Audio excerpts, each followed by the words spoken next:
여러분들은 그럼 무슨 갈급함을 갖고 살까? 무엇이 필요할까? 왜 예수님이 필요하다라는 걸 우리가 듣고 있는데 왜 나는 예수님을 필요로 하지 않을까 생각을 하는 거죠. 결론적으로 얘기하면 내가 죄인임을 알아야 예수님이 필요해요. 의사는 누구에게 필요하다라고 하죠? 병든 자. 그러면 좋은 약이 있어요. 너무나 좋은 약이 있어. 근데 그 약이 있어도 먹지 않으면 내가 나요, 안 나요? 안 나요. 결국 의사는 병든 자한테 쓸 때 있고 아무리 좋은 약이 있어도 내가 그걸 먹지 않으면 병이 낫지 않아. 결국 의사는 우리에게 예수님이고 정말 좋은 약은 복음이에요. 죄라는 이 뜻을 가진 원어적인 뜻은 관역에서 벗어나다, 실패하다 라는 뜻을 갖고 있어요. 죄는 하나님이 인간에게 계획하신 그 삶을 인간 스스로가 거절하는 거예요. 하나님이 우리 인간에게 주신 하나님의 계획한 그 삶이 있는데 내가 그것을 거절하는 것, 그것이 죄가 가진 원어적인 뜻입니다. 하나님께 맞춰져야 하는 우리의 생각과 행동의 기준들이 하나님을 향해서 가는 게 아니라 반대로 세상을 향해 가고 있는 것이죠. 죄는 결국 내가 중심이 되는 것, 내가 원하는 것, 내가 필요한 것, 내가 하고 싶은 대로 내가 중심이 돼서 살아가는 모든 것이 죄가 된다. 보세요. 언제 관계가 끊어진다라고 했죠? 다른 사람을 사랑하게 되고 내 입장만 생각하게 되고.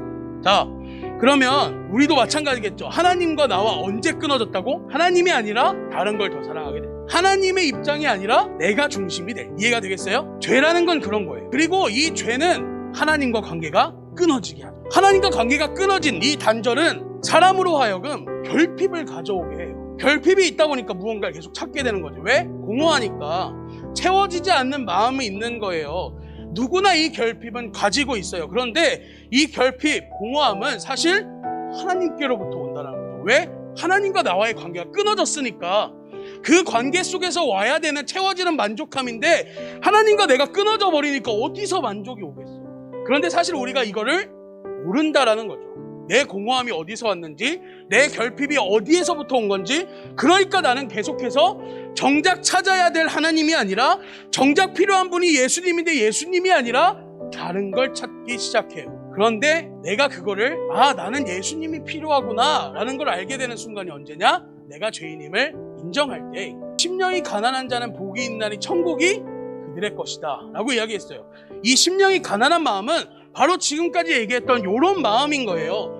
내가 죄인임을 알아서 예수님이 필요하다라고 고백하는 마음. 물질적인 가난함이 아니라 죄에서 건져달라는 호소, 간절한 부르짖음이에요. 왜? 나를 살릴 수 있는 게 예수님밖에 없어. 심령이 가난한 사람이 복이 있다라고 이야기하는 이유는 우리 로마서 6장에 잘 알고 있는 말씀이 있죠. 죄의 싹은 사망이요. 죄의 결과는 죽음뿐이지만 그것을 내가 알고 하나님께로 돌이켜서 죄로부터 건져달라는 간절한 호소를 통해서 건짐받는 하나님의 은혜의 선물인 구원과 영생을 허락받기 때문입니다. 그래서 심령이 가난한 자가 복이 있다라고 하는 거고 그 심령이 가난한 자에게 천국이 그들의 것이 된다 라고 이야기해주고 있는 거죠. 그러니까 심령이 가난한 사람은 복받은 사람이라는 거예요. 왜냐하면 내가 어떤 사람인지 알게 되었기 때문에. 스스로는 구원할 수 없는 거예요. 스스로 해결할 수 있는 것도 없는 거죠. 그렇기 때문에 죄를 떠나서 하나님께로 돌아가는 거예요. 아까 어떻게 얘기했죠? 결국 의사는 병든 자에게 필요합니다. 그리고 아무리 좋은 약이 있어도 그것을 먹어야 병이 낫죠. 우리 예수님은 의사고 복음은 좋은 약입니다. 호세아가 하나님의 이 마음을 알았어요. 그리고 나가서 외친 거예요. 여호와께 돌아가서. 우리에게 있어서의 비극은 여호와를 잃어버려. 그리고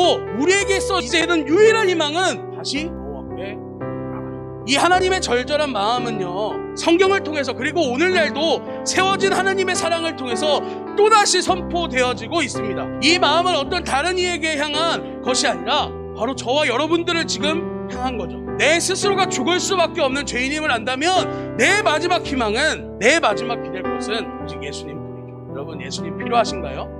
우리 인생에서의 비극은 실패가 아니에요. 절망이 아니라고요. 어떤 내가 닥친 상황과 환경이 아니고 문제가 아니라고요. 우리에게 있어서의 비극은 여호와 하나님을 잃어버린, 그런 우리에게 있어서 다시 희망은 그 하나님은 내 아들 독생자 예수를 십자가에 못 박아 죽어서라도 우리를 살려야겠다. 내가 또다시 하나님을 떠나 있을지라도 그것과 상관없이 나는 지금도 여전히 너희를 사랑한다. 지금도 여전히 나는 너희들에게 절절하게 이렇게 외치고 있다. 하나님의 사랑은 변하지 않습니다. 그리고 그 하나님의 사랑은 오늘도 우리에게 전해지고 있고요. 내가 지금 어떤 삶을 살고 있느냐가 아니라 지금 내가 돌이킬 수 있느냐가 중요한 거죠. 우리에게 있어서의 비극은 문제나 젊은 따위가 아니고 실패 따위가 아니죠. 내가 하나님을 잃어버린 게 비극이죠. 같이 여호와 하나님 내 아버지께 돌아갔으면 좋겠습니다. 죄의 삭은 사망이지만 하나님의 은사는 그리스도 예수 우리 주 안에 있는 영생입니다.